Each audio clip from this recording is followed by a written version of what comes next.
qui al Mestre, come nel resto insomma, del paese, aggiornate la partecipazione, qual è il vostro obiettivo?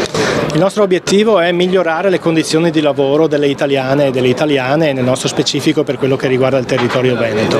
Noi riteniamo che lo strumento principale oggi per affrontare i tanti problemi del lavoro sia quello di far partecipare di più e meglio i lavoratori e le lavoratrici nelle decisioni che vengono prese dalle loro imprese. Per questo motivo abbiamo lanciato una campagna per presentare una proposta di legge di iniziativa popolare, e questo il 13 e 14 saremo nei posti di lavoro il 13 e nelle piazze del Veneto il 14 per incontrare la cittadinanza, raccontare, spiegare la nostra proposta di legge per la partecipazione dei lavoratori alla gestione delle imprese e raccogliere le firme da presentare in Parlamento. Quanto importante è la partecipazione dei lavoratori nell'ambito della propria azienda per se stessi ma anche comunque poi per il bene dell'azienda stessa? Allora, oggi la qualità del lavoro anche nella nostra regione risente di una serie di problemi, una precarietà sempre presente, c'è la piaga del lavoro povero che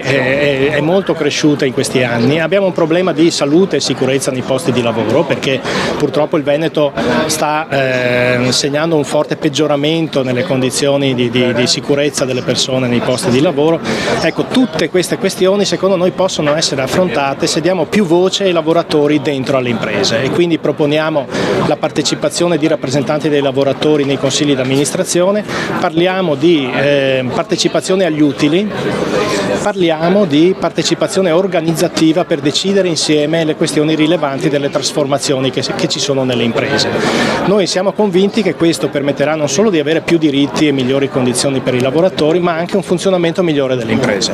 Secondo lei questo non toglierebbe tra virgolette più potere ai datori di lavoro e quindi per questo potrebbero essere dubbiosi su questo tipo di sistema?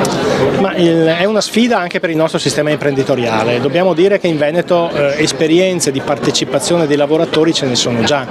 Abbiamo imprese dove c'è la partecipazione agli utili, la partecipazione azionaria, abbiamo imprese dove c'è la partecipazione nei consigli d'amministrazione, abbiamo tantissime imprese dove si fa partecipazione organizzativa tutti i giorni su come funzionano le imprese. E quello che possiamo riscontrare è che le aziende che hanno fatto questa scelta coraggiosa, perché vuol dire dare voce, potere di più anche ai lavoratori, hanno migliorato le loro performance, quindi non sono aziende che sono andate in difficoltà.